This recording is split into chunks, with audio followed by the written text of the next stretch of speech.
Мене звати Єгор, мені 27. У Чернігові я займаюся концертами тієї музики, про яку ви зазвичай не чуєте. Це андеграундна музика. Весь період, так би мовити, окупації у Чернігові я був у місті. І ось це одне із приміщень, де ми робили концерти.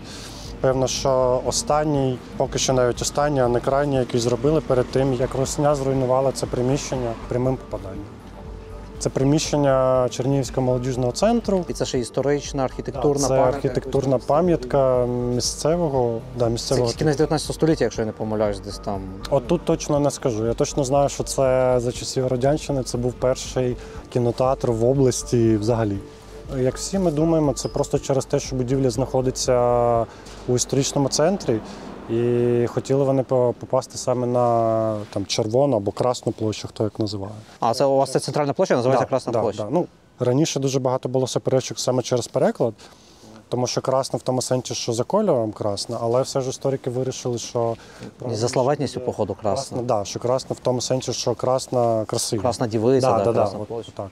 До повномасштабного вторгнення ми десь 3, напевно, або 4 івенти встигли там зробити. Ви ж неодноразово згадували у своїх відео, що вони культуру знищують, тому... Ну так. Бути тут концертом? Ну, я сподіваюся, що так, коли відбудують. А коли це бомбили, ти де був? Взагалі я весь час був вдома, тобто у мене там взагалі розклад дня був такий, що із сходом сонця я прокидався, там чайок якийсь, я їхав за продуктами, тому що запасів у нас було обмаль. Певно, з 6 до 12-13 я був у пошуках їжі, так би мовити. Потім її реально треба було шукати, з їжею тут були такі, так? Правда. Ми так за камерами спілкувалися, і ти питав про...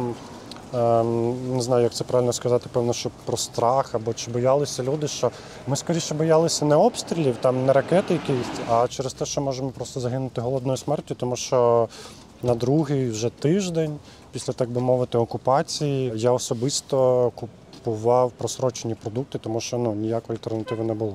Води не було, тому що не було електрики. Воду я їздив зі свого району от сюди на велосипеді, там кожного дня плюс-мінус 15-16 літрів забирав. А у людей, які в низинах живуть, і є доступ до річок, так, вони набирали із річок. Приблизно скільки зараз людей є в місті, скільки виїхало? До війни було десь 270. Зараз влада опирається на дані мобільних мереж, і вони кажуть, що 230 – це максимум. Найгарячіші часи то 80 тисяч тут було із 270, тобто 200 виїхало.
Стела в Чернігів, яка встояла, така обшарпана, оббита, так як, в принципі, всі околиці міста.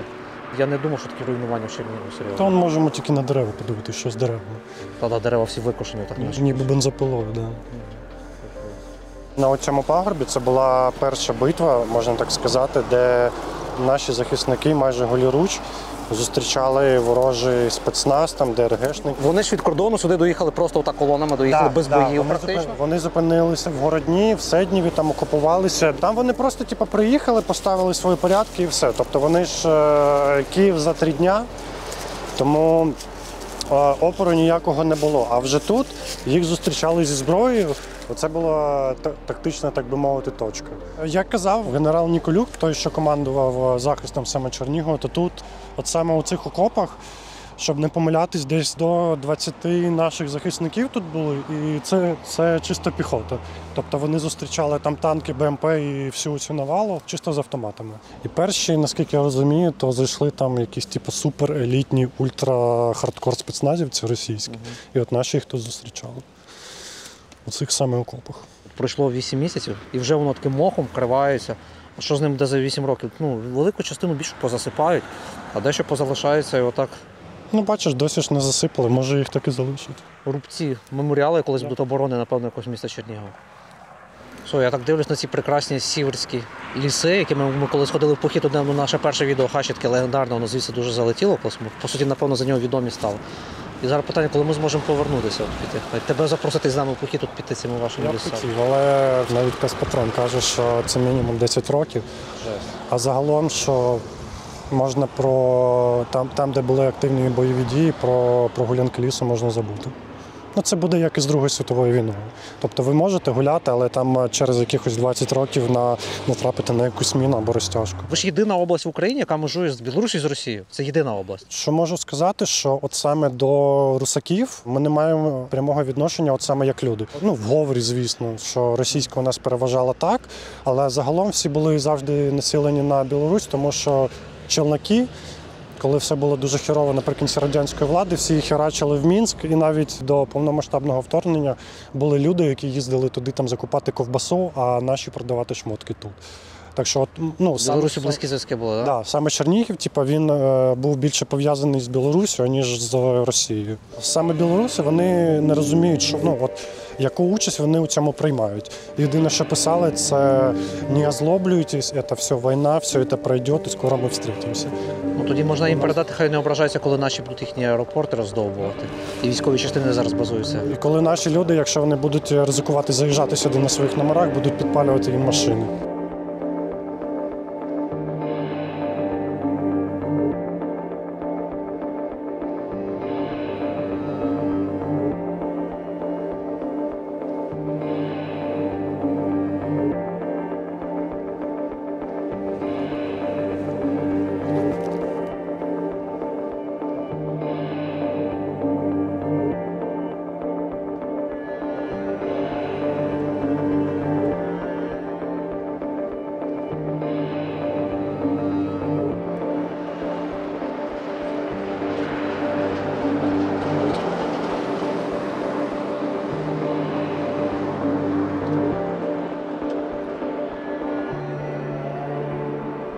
Ну і вздовж дороги, от на в'їзді в Чернігів, бачимо, вздовж дороги стоять вінки і такі вирви від снарядів. Тут або наші військові загинули, або загинули цивільні люди, тому що вон стоїть цивільна машина. Тут на дорозі при спробі вивезти поранених з рубежу оборони Чернігова російської ДРГ з гранатомета і кулемета був розстріляний медавтомобіль першої танкової. На цьому місці від багаточисельних поранень загинув младший лейтенант Андрійченко Володимир Леонідович. Автівка стоїть як пам'ятник, да? Чи це не найкращий пам'ятник російським злочинам? Жесть, як його реально прошили. Всю. Угу.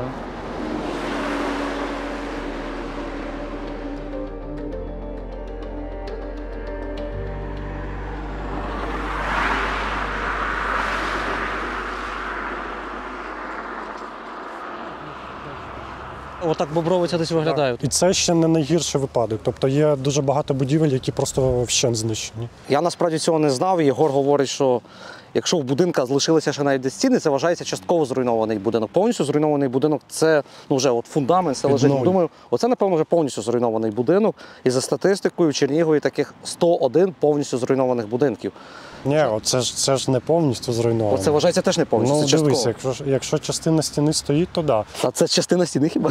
Буде приїжджати комісія, знаєш, вважається, ти потерпілий від війни і тобі будуть давати гуманітарну допомогу, якщо в тебе більше, ніж 75% зруйнованого житла. І 550 чимось будинків в місті Чернігові Частково. Це частково зруйновані Але будинки. це ж, певно, мається на увазі статистика, що саме приватних будинків. Приватних будинків. Да. 10 тисяч квартир знищених повністю, написано, що близько 10 тисяч квартир. І близько 40 тисяч квартир пошкоджених, які потребують ремонту. Ну, виглядає так, вже пройшло 8 місяців, після деокупації. Ну, як окупації не було Чернігова, Чернігів був оточений. Ну, виглядає тут все доволі в таких руїнах, що от в Миколаєві, хоча за статистикою Миколаїв третє місто там, по обстрілах, по руйнаціях, ми в Миколаєві такого не бачили. Тут вже минуло скоро 9 місяців після того, як звідси відійшли росіяни, а тут ще видно, що такі всюди руїни, що це жесть. І люди, от, в кого там типу дах якийсь внесений, люди не мають коштів, вони такими якимись підручними матеріалами все це перелатали. Плівкою якось перекривають, Плівкою перекрили. І це хоча б саме, від дощу захиститись. щоб не було тут українська ця приказка така, що тимчасово, то вічно, блін, і воно так буде стояти.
Зі сторони Новоселівки між містом, околицями міста, розташований міський цвинтар, єдиний дієвий у Чернігові і Яцево.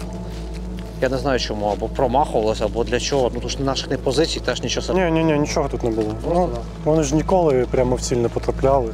І за статистикою понад 3 тисячі могил повністю зруйноване і понад 10 тисяч могил пошкоджено. Ну і це видно таке. Ну, ми бачимо навіть шматком, скільки від'їло. Зруйнувало, вон потрапляє на дірка. І тут дуже довгий період, здається, до травня місяця взагалі сюди був заборонений прохід. Тому що Тут багато чого було заміновано, тому людей сюди не пускали навіть там на свята. від росіян нема спокою ні живим, ні мертвим. Да.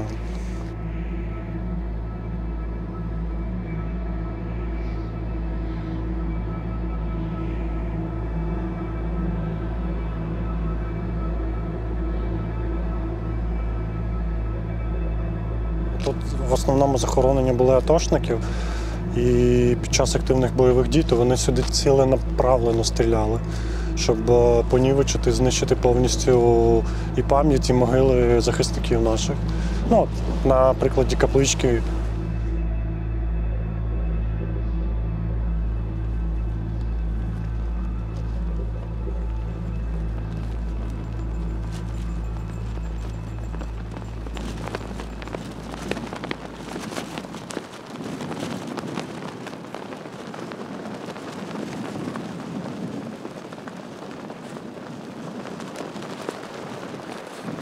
Тут був, можна вважати, що прорив єдиний русаків.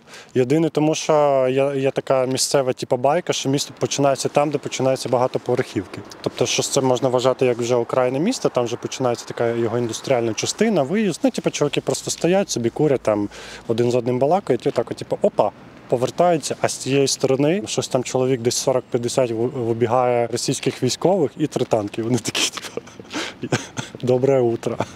Ну, вони швиденько їм там дали по сраці, відігнали звідси. Це прямо один блокпост, да? Почав їх навалювати? Да. Ну і от що ви згадували, що тут місцевий охоронець сказав, що якщо туди пройти, то там можна ще багато знайти снарядів, мін. Там в траві навряд чи хтось там щось розмінував лазити. Так. Ну і Епік це на початку вони, да, його спалили? Да.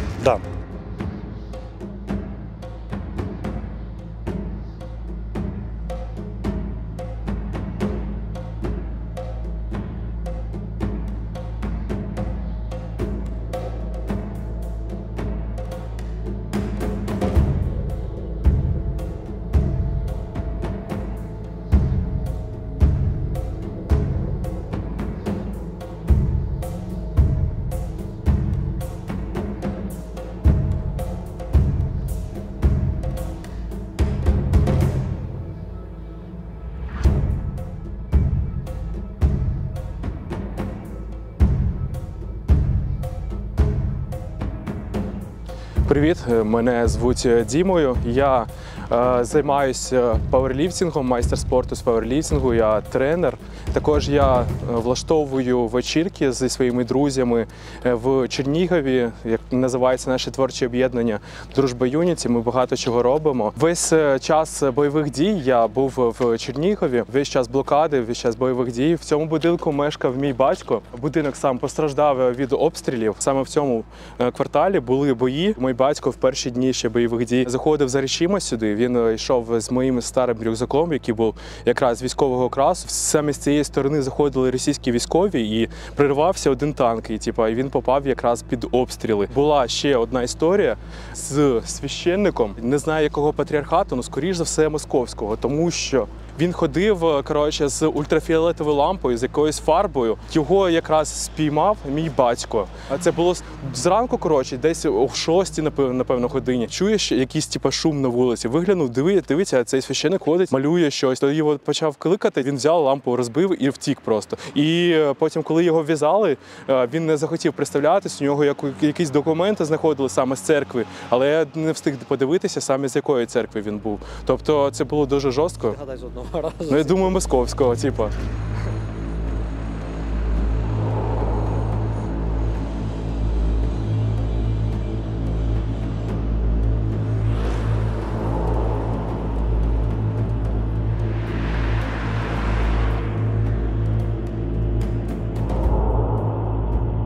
Був, день, десь годин 12, летів літак, я прям чув, тому що у нас в місті все замерло. І я, чув, як просто летить літак через все місто. Насправді це саме страшне, Коли летить літак, коли снаряди падають, ти свист чуєш пару секунд всього.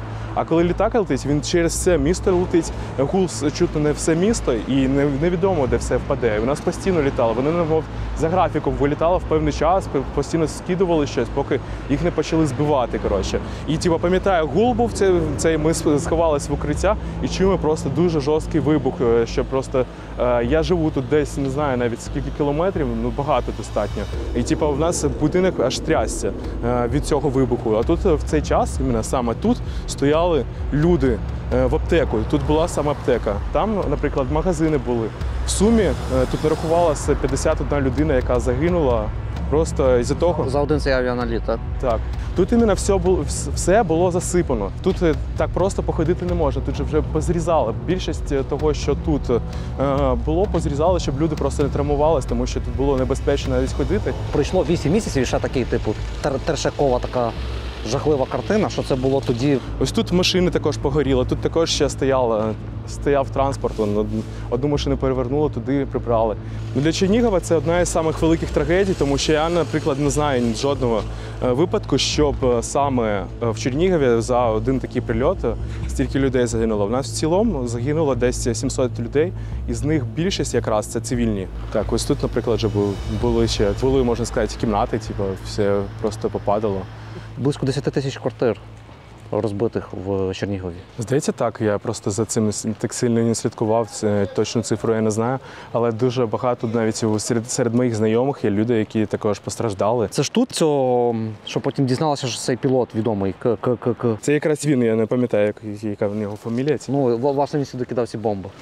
Так, потім його десь в іншому районі вже збили і спіймали, коротше. Всі чернівчани були проти того, щоб його міняли, але наскільки я знаю, його обміняли навіть не на одного військового українського, а навіть на декількох. Так що нехай там вже якось з цим всім живе, коротше.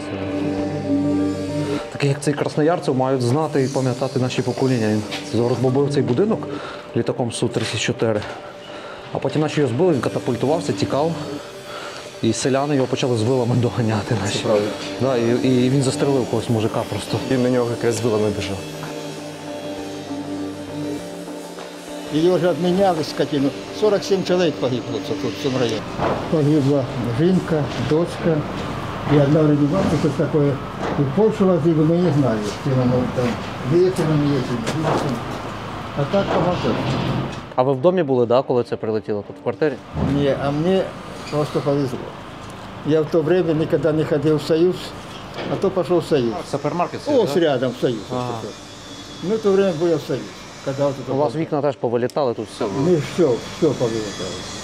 Одни стены осталось. Будуть зносити чи будуть? Да, будут их носят все, потому что, говорят, не поддержат. Ну, вообще, это сколько панельный дом, ее трудно реконструировать. Ну так. Тот, видишь, кирпичом, он подлажен, сверху, кругом подлажен. А це, что панель, ну, как все.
Оце сюди, власне, от і прилетіла бомба. От в цей кусок, і це вона все провалила. Угу. Просто сюди Туди впала. навіть трохи стрьомно, підходить. Жесть, дивися, людські ванни, людські умивальники. Все стоїть, так воно обвалилося і пішло вниз туди. Да, і частина уламків, всі, що відлітали, це от люди стояли біля аптеки, аптека внизу. Це люди так і загинули їх цими уламками всіх. Скоріше за все, саме так було. Да, переважно всіх завжди уявлено, що якщо бомба вибухає, це саме від осколків люди гинуть, а насправді не так. Більше гинуть навіть від уламків бетону, там, цегли, скла, яке розлітається. А сюди так, сюди ракета влетіла, тому що збоку, боковий, так як дід щойно сказав. Я навіть не Якась знаю. ракета або снаряд десь обвалило теж нового. Це монолітний новий будинок і раз, два, три, чотири, до 5 поверхів теж обвалилося, так розруйнованих. Звідси цей дах видно цієї лікарні, да, чи диспансери, ти говорив. Там якраз також, де машина зараз стоїть ваша, так там якраз була також воронка від снаряду, він кудись туди потрапив. А під аптекою була черга просто з людей. Жінка стоїть на будинок, дивиться, можливо, вона когось втратила рідних, чи стоїть так. Навіщо їй тут ще ходити? Ці люди в віці зазвичай в якихось своїх мірах живуть, де в них все вже. Як вони, думаєш, тепер ставляться до Росії? Я в багатьох питаю, багато з них вже змінили своє ставлення. Вони казали, що раніше якось ставились лояльно, а зараз не можуть взагалі чути ці імена. Вже все стало всім ясно. Ти принципово на українську сказав, теж почав переходити коли, в якому місяці? Я буквально ось чуть більше, ніж місяць назад. Мені подобалась українська мова, але я розумів, що просто це комфорт для мене розмовляти іншою мовою. І я не думав, що треба цей комфорт нарушати, щоб просто розмовляти. А зараз для мене це вже не просто таке. Мені було тяжко спочатку. Потім я почав писати саме українською мовою, щоб згадувати всі слова, згадувати, як саме розмовляти українською. Потім, коли я там пописав десь місяць, я почав декілька днів на тиждень саме з деякими клієнтами розмовляти українською. Потім я якось прикинувся, такий, думаю, сьогодні знову зроблю український день. Наступний день прокинувся, чому би ще один день. І так вже місяць іде, мені подобається. Я взагалі перестав слухати російську музику, перестав дивитись любий взагалі російський контент. Мене взагалі не турбує те, що там коїться. Нехай собі, не знаю, там якусь інформаційну, і фізичну стіну, довкола Росії створять, нехай самі себе денацифікують, нехай там себе гвалтують, звільняють, і так само граблять і все інше. Площі великі, там хай йдуть туди на схід, в Сибір, там хтось були, коктейльчики лежали, але саме офігенне. Єдине, що нас може пов'язувати з Росією, тільки коктейлі зроблені з їхньої руської водки. Ну це просто максимальний тут. Да. Слухай, це ж радянська пляшка, десь її викопав хтось з якогось гаража, так хотів коктейль зробити. Тут УРССР, Укрспиртхампром, вау. Перший час, нас всіх закликали взяти зброю, захищати місто. Але в перші 3 дня вже зброї вже не було, і тому людей закликали саме створювати коктейлі, робити з мішків там блокпости. Наприклад, я робив блокпост з мішків. Мої друзі робили так само коктейлі. І, можливо, тут якраз також. Тобто супротив був серйозний такий? Були, можливо, там зовсім такі маргінальні слої населення, але, більшість взагалі не хотіла, щоб хтось приходив, щось диктував. Це просто своє українське. У нас навіть, якщо в тебе не все добре, все одно не хочеш, щоб хтось тобі диктував, як робити далі. І у нас в суспільстві все це максимально вибухнуло, і всі хотіли якось долучитись до того, щоб не віддати своє, не віддати свою свободу. До війни, насправді, я був достатньо такий... Аполітичний, так? Більше так. А ось коли почалася вся ця штука, перший час я іменно просто сидів, не міг зрозуміти, дійсно це коїться або ні.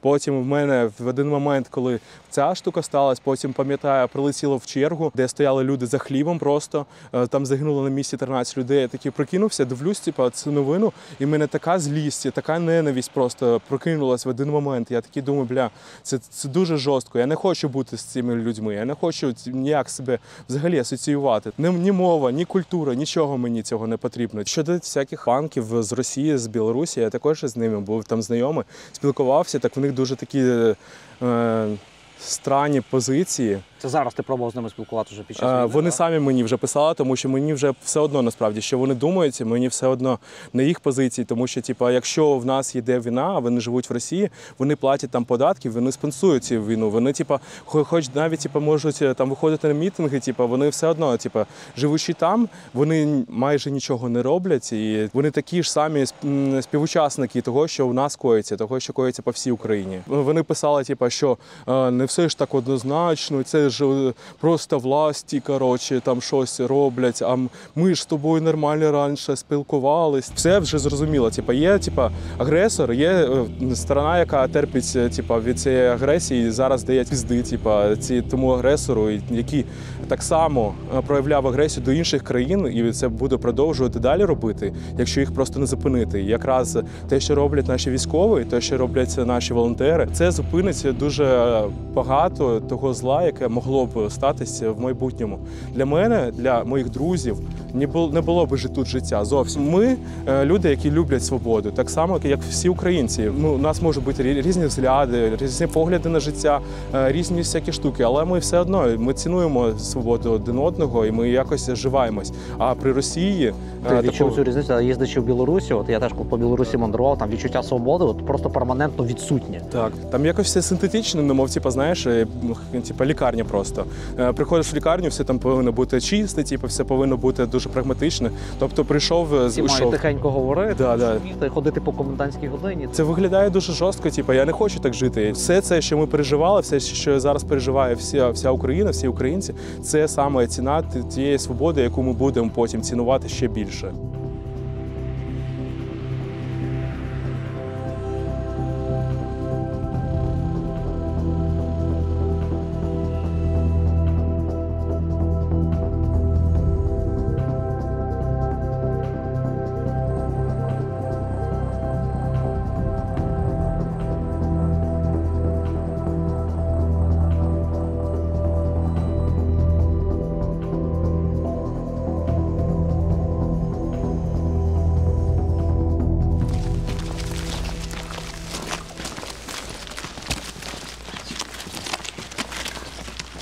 Віру Філіпівну.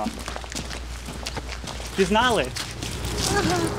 Куди це ти приїхав? До вас приїхав. Да. Ну, насправді ми приїхали тут поговорити, познімати про те, що взагалі відбувалося, ну от як у мене. Але вирішили завітати до вас трошки. До мене. Ідіть до мене. Ой, Сашечка. Оце вам. Ну на що ти? Там всякого смачненького. Матінки мої, хіба я голодна? Да ні. У мене один А магазин.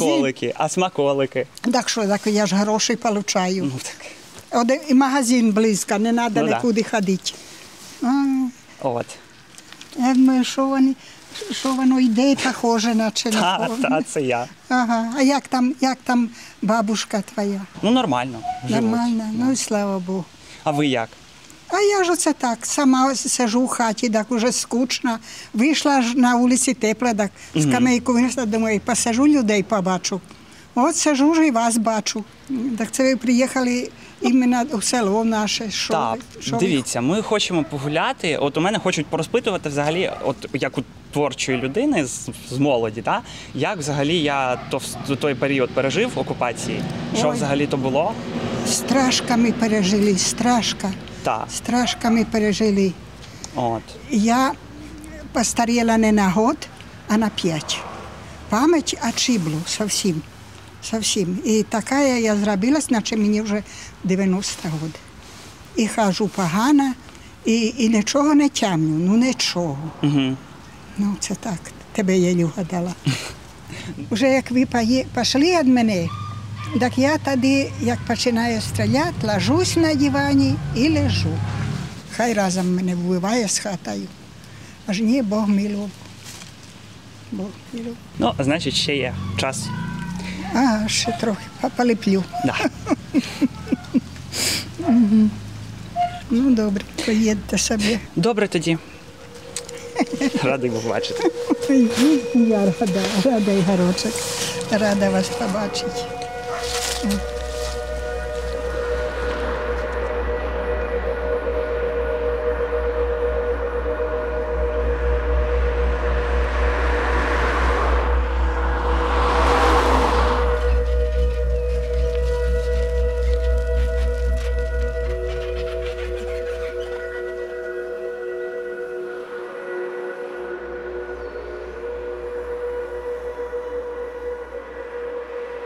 Трохи представлюся. Мене звати Ігор Меліхов. Я музикант, поет. Власне так, зараз ми підійшли до бабусі, у якої ми попервах жили, коли приїхали в Іванівку. Мені дзвонить тоді моя дівчина, найдорожча для мене людина, і каже, повз мої будинки їдуть танки. А вона з села Грем'яч, найпівнічніша точка України. І ми розуміємо, що треба щось робити. І через деякий час мама поговорила там з парою людей і нас запросили, власне, сюди в Іванівку. Ну, мовляв, пересидіти в селі. Приїхали спочатку до Віри Філіпівни. От, вона нас прийняла, ми тут готували, разом там все це робили. 3-го впала бомба десь недалеко, що аж шибки повилітали, і вимкнулось світло, і пропав зв'язок. А ми з мамою, виходить, пішли 5-го, просто зранку зарядити телефони, тому що в тій половині села ще було світло. Зарядити телефони, може ліхтарик зарядити, і залишилися на обід. І якраз коли ми там залишилися на обід, розпочалися бойові дії. Прям конкретно розпочалися бойові дії. Танки, щось в такому ключі. А і сюди прилітати почало теж, так? Так, почало туди кудись пожежа. Тоді клуб одразу запалав. От він, до речі. І от ми виходимо от з цього, значить, провулку. А от з того боку ми бачимо просто дуло російських танків. Отут вони вже по асфальту їдуть прямо. По асфальту їдуть. Ми, злякалися, побігли назад. Щось летить, якісь уламки, буквально там в метрах від мами падають якісь металеві шматки. Ми пробігли так якось під парканами, значить, забігли назад до друзів, ну і якби там уже сиділи, ховалися. І, відповідно, ми взагалі не знали, як там наші, ми не знали навіть ціла хата взагалі, там де бабуся стала. Але зв'язок ще був якийсь? Ні, який зв'язок? Там не було зв'язку вже 2 дні. І це ви тоді тобі жде, тут ці звуки, горить цей будинок культури, так, все довкола вибухає. Все довкола банально бойові дії ведуть. Фільм просто якийсь, так? Чи як? Так, сюрреалізм. Ну, мозок, звісно, відмовлявся це сприймати. Як це? Бачили, що з того боку багато будинків щось горить, а з того боку ж наші рідні були. Отут кілька будинків палало, і після цього там ще факели газові дуже довго горіли. Магазин в той же день розбомбили. На нашій вулиці, мабуть, було найбільше військової техніки взагалі. Там маленька така вуличка, і там було просто... А жили вони квартирувались по хатах пустих, яких людей ті, що втекли? По-різному. По-різному. Якщо людина одна, то могли вигнати людину з хати. Були такі штуки. Виганяли людину з хати, потім жіночка знаходила косяку двері, гранату підвішену. Ну, от ми часто свої знімаємо відео, це не пояснюємо, бо там майже це зрозуміло. А от і росіяни завжди там звинувачують, кажуть, так це ж ваші українці унічтожили село там. Я не можу назвати жодного будинку, який був зруйнований. Так наші не звільнювали Іванівку. Русня просто валила, втікала. Просто втікала. Цілий день по трасі просто нон-стопом їхали. Тобто все це 3-5 березня, коли вони захоплювали, це вони за кілька днів вони його... За кілька днів, оце всі руйнування були за кілька днів. Коли тобі довелося з ними вперше пересіктися, то лице в лице, і що ти про них можеш сказати? Вони обшукували, перевіряли всі двори, я так розумію. Декларували, що вони шукають диверсійно-розвідувальну групу якусь. Значить, перший раз вони знайшли в підвалі воєнну куртку. Значить, вони знайшли ту куртку, о Боже, вони її витягли, вони в неї стріляли, вони стріляли татові під ноги, погрожували,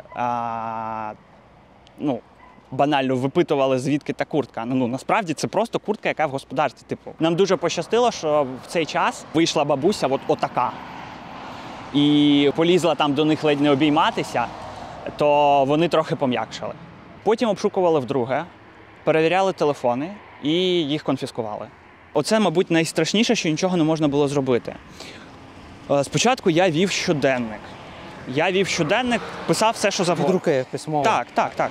Потім мама побачила той щоденник, це якраз після першого обшуку. До речі, на другому обшуку ще шукали якісь карти, щось таке, тобто дуже детально перевіряли все, що знаходили.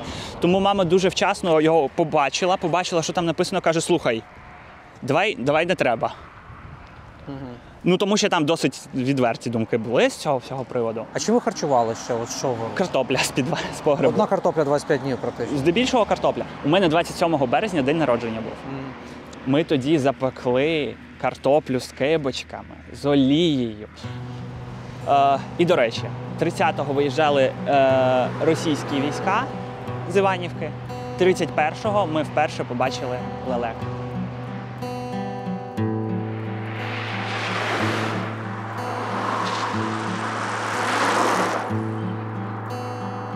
Пройшло, мабуть, тижні два, поки ми дізналися, що, в принципі, вже можна якимось чином потрапити в Чернігів, тому що ми не знали, в якому стані мости. Ми пройшли пішки ці 16 кілометрів від Іванівки до Чернігова. Я дуже добре пам'ятаю враження від, знову ж таки, від цього відвалу, від насиченого зеленого кольору трави, від клумб, які починали уже тоді розквітати по всьому Чернігову. Я не знаю, це воно настільки було яскраве, насичене, контрастне в порівнянні з тим, що ми бачили під час війни, під час блокади. Це важко передати словами, насправді.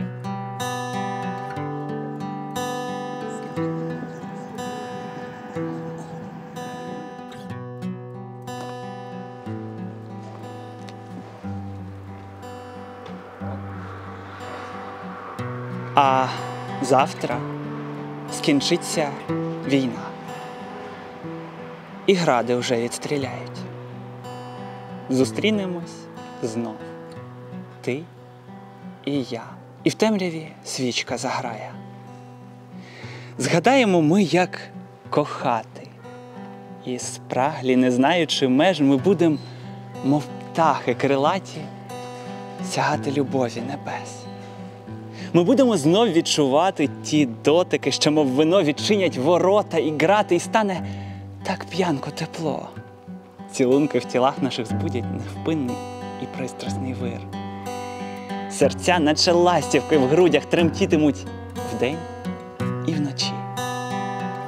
Ми будемо більше і глибше пірнати в свої почуття. щоб разом і, може, навічно відчути сповна смак життя. Чи думав я, що одного разу прокинусь під ракетну канонаду? Чи знав я, що жорстокою війною життя розлучить нас з тобою? Ти мужня і без втоми боронився, з москальською мразотою ти бився,